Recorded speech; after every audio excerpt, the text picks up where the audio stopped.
Olá, hoje eu quero falar de uma palavra que já há muito tempo queima o meu coração, que fala da constância de Cristo, que nós devemos ter um amor constante, que ninguém desenvolva um coração perverso, que se afaste da simplicidade que deve haver em Cristo.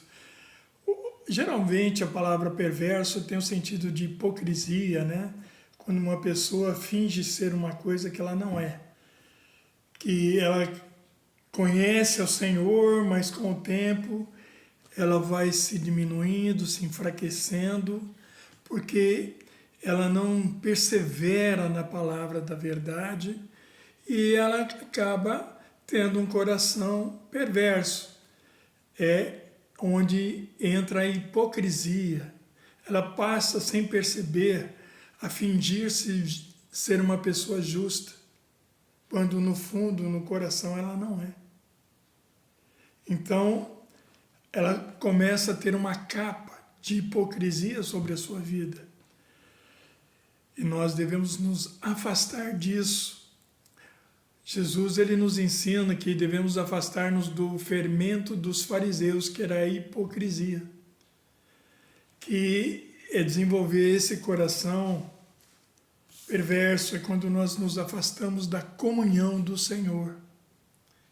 Aí caímos na hipocrisia, que é no engano, na mentira. Então nós devemos ter uma paixão constante por Cristo. E para isso precisamos permanecer na verdade. Alguns anos atrás eu ouvi um falso profeta, e ele costumeiramente dizia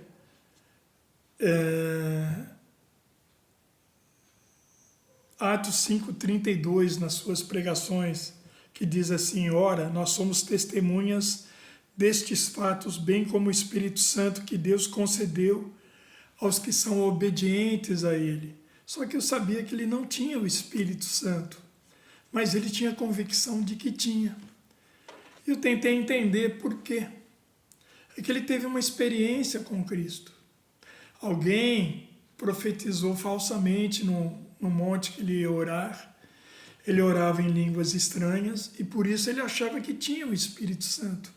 E costumeiramente ele citava Atos 5,32. Mas eu mesmo não sabia o significado de Atos 5,32, embora soubesse que ele não tinha o Espírito Santo. Então eu perguntei ao Senhor: Senhor, o que quer dizer Atos 5,32? E o Senhor então me respondeu: olhe os tempos verbais. E quando o Senhor me falou isso, eu sabia que ele estava dizendo que era a parte B do versículo, que está escrito que Deus concedeu, passado, aos que são obedientes a Ele, presente.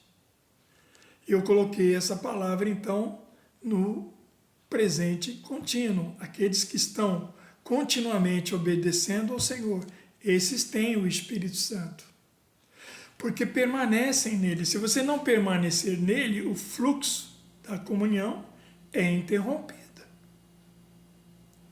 Mas aqueles que permanecem, o fluxo da comunhão continua. E o Espírito Santo continua sendo derramado em nossa vida pela comunhão.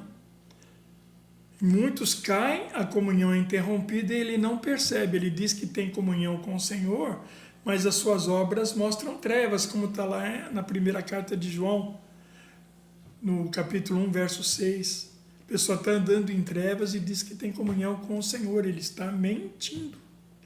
E não pratica a palavra de Deus, ele deixou de praticar a palavra, porque não permaneceu nele, ele caiu e não sabe que caiu. Então, quando o Senhor me revelou esta palavra, veio outras duas, como se fosse um relâmpago. Lembre-se que lá está escrito na segunda carta aos Coríntios, capítulo 13, que pela palavra de 2 ou 3 testemunhas, toda a palavra é confirmada. Então o Senhor me deu essa de Pedro, que é Pedro falando aqui em Atos 5,32. Depois o próprio Senhor falando lá em João 14, 15 e 16. Se vós me amais, obedecereis aos meus mandamentos. E Veja, tem um adicional aqui.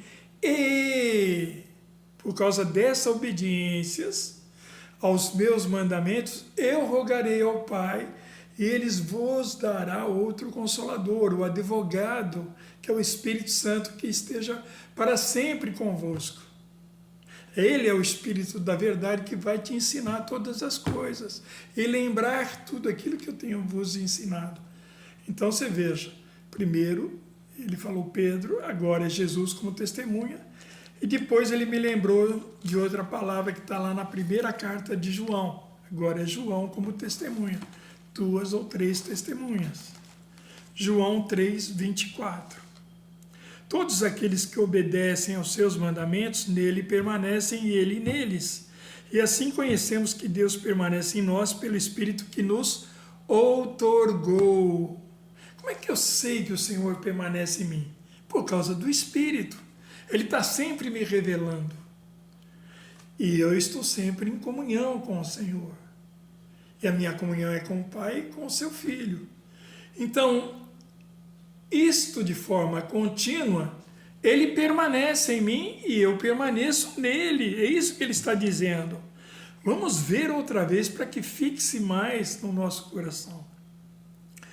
Todos aqueles que obedecem aos seus mandamentos, nele permanece e ele neles. E assim conhecemos que Deus permanece em nós, pelo Espírito que nos outorgou, o Espírito que nos concedeu. Veja, o Senhor me mostrou 3 testemunhas dizendo as mesmas coisas. Mas eu quero te chamar a atenção por aquilo que o Senhor diz no capítulo 14 de João, que ele vai continuar a dizer. Eu não vou ler todos os versículos, mas vou dizer alguns. Jesus, então, ele fala no versículo 18, não vos deixareis órfãos, voltarei para vós. Dentro de pouco tempo o mundo não me verá mais, entretanto, vós me vereis, porque eu vivo e da mesma forma vivereis. E naquele dia, então, naquele dia, quando o Espírito Santo estiver em você, entendereis que eu estou no meu Pai, e vós em mim, e eu em vós. Aquele que tem os meus mandamentos e os guarda novamente, obediência, e obedece a eles, está escrito aqui na versão King James, esse é o que me ama. E aquele que me ama será amado por meu Pai. E eu também o amarei e me revelarei a ele. Outra versão diz, me manifestarei a ele. Ele se manifesta na revelação. Ele fala conosco ali. E o nosso coração pula de alegria. Aquela euforia daquela comunhão, porque o Senhor traz um grande prazer nessa comunhão. Lembre que amor é prazer. Então perguntou Judas, não Iscariote, Senhor, mas por que te revelarás a nós e não ao mundo? Jesus respondeu-lhe, se alguém me ama, obedecerá a minha palavra. E meu Pai o amará também. E nós viremos até ele e faremos nele nosso lar. Ele vem fazer morada em nós. Olha que tremendo. Quem não me ama, não obedece às minhas palavras. Como é que eu sei que uma pessoa não ama Jesus? Porque ela não obedece às suas palavras. A palavra que vós estáis ouvindo não é minha, mas do Pai que me enviou. O Pai estava com ele e falava as palavras que ele devia falar. Quando nós temos comunhão com o Senhor, nós não falaremos de nós mesmos. Nós falaremos aquilo que o Senhor nos comunica a falar. Lembra que em João 7,18 diz que todo aquele que fala de si mesmo busca a sua própria glória, mas aquele que fala, que busca a glória daquele que o enviou, que fala aquilo que lhe foi revelado, esse busca a glória de quem o enviou. Então esse é verdadeiro e nele não há injustiça. se eu falo as palavras que Deus coloca na minha boca para falar, então eu passo a ser verdadeiro. Eu sou uma testemunha verdadeira, como o Pedro lá em Atos 5,32. Nós e o Espírito Santo, porque o Espírito Santo vem e confirma a palavra. É como se ele endossasse a palavra. Você tem um cheque, tá? Tudo bem, você dá o cheque, mas você precisa de um endosso. E o Espírito Santo é que endossa a palavra. Se Pedro falasse de si mesmo, aquela palavra não seria efeito algum. Mas porque ele falou uma palavra inspirada pelo Espírito Santo, produziu um grande efeito. Você vai ver que no verso 33, as pessoas queriam matar Pedro. Por quê? Porque quando você fala pelo Espírito Santo, é a luz do Senhor que está presente. E aqueles que estão nas trevas te odeiam. Veja o verso de Atos 5,33. Ao ouvir estas palavras, eles muito se enfureceram e queriam matá-los. Queriam matar os discípulos. Por causa da revelação. Quando eu falo pelo Espírito Santo, então eu tenho a luz do Senhor sobre a minha vida. E então a palavra é endossada como verdadeira. Amém? Lembra-se de uma coisa, da constância. Lembra-se do maná no Velho Testamento, que ele tinha que descer todos os dias, pela madrugada, junto com o orvalho, descia o maná. E o povo devia comer a porção daquele dia. Alguns filhos do povo de Israel guardaram parte do maná para o dia seguinte, temendo que no dia seguinte não teria maná. E o que aconteceu com o maná do dia seguinte? Ele ficou bichado. Esta é uma alegoria que precisamos entender que vale para o tempo presente. O maná simboliza o pão que desce do céu. Lembre-se que na oração que Jesus faz, dê-nos o pão de cada dia, dai-nos hoje o pão de cada dia. O pão é diário, mas a gente pede a porção de cada dia. Por quê? Porque no dia seguinte, aquela porção do dia anterior não serve mais.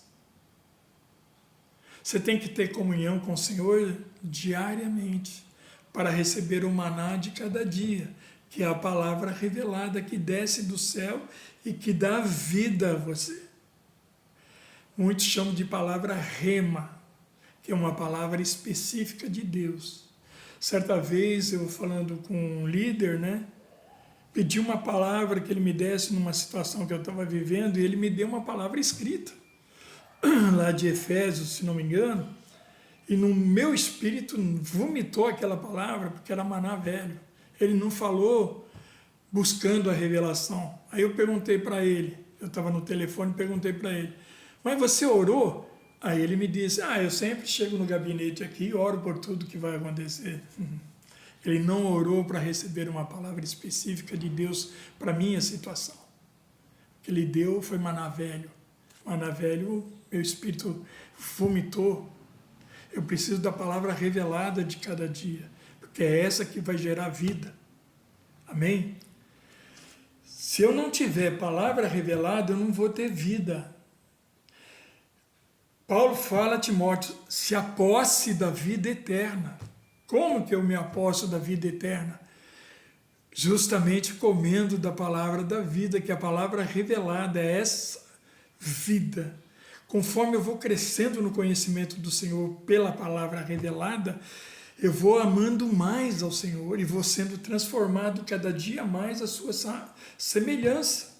Lembra que Pedro, lá na sua segunda carta, no capítulo 1, fala, se essas virtudes crescerem em vós, não ficareis ociosos nem infrutíferos, mas se elas crescerem, jamais tropeçareis, e a entrada para o reino celeste é aberta, é ampla para todos vocês. Amém?